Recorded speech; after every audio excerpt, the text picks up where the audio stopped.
There is nothing I love more than an interconnected book series. You're reading a new series by the same author and then you have your favorite characters from the last series appear in this series. That feeling is just wonderful. Starting with a classic that I feel like isn't talked about as much anymore, and that is the Grishaverse, the Shadow and Bone, Six of Crows, King of Scars series universe. I feel like the Six of Crows as a duology is hyped so much, but reading Shadow and Bone and then going on to Six of Crows and then concluding it with this King of Scars duology is just, it has me in my feels. Getting cameos of your favorite characters and just seeing little Easter eggs from this series in the other series, it is the best feeling in the world. Little romance one for you, Elsie Silver. Elsie Silver is our queen. And then if you read the Chestnut Spring series and then go into the Rose Hill series, you have overlapping characters and it is so much fun, and it's so much fun to see our characters from the Chestnut Spring series interact with this series. Like, oh, I just love it. I love the little Easter eggs. A classic, but for a reason.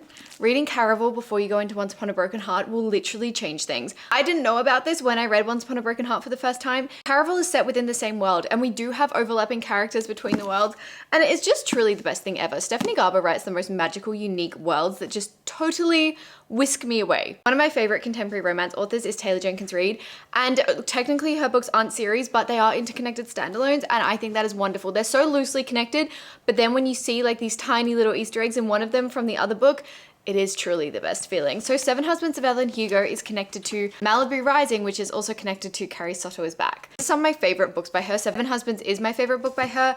And I personally love Malibu Rising as well. The way she writes is so incredible. I cannot wait for her new release. It's coming out very soon as well. Having these interconnected characters just makes it so much better. I feel like you can't talk about interconnected universes without talking about Miss Cassandra Clare. I always get questions on like what order you should read the Shadowhunters world, so I'm just gonna put the reading guide up here that I followed. I also read it when I was very young though, so I kind of just found what I found at the library. She is the queen of Romantasy interconnected series. It is everything. Each series is set in a specific timeline that relates to the other timelines. You have key characters from this series getting cameos in this series. It is everything you could ever ask for, but I am obsessed with her books.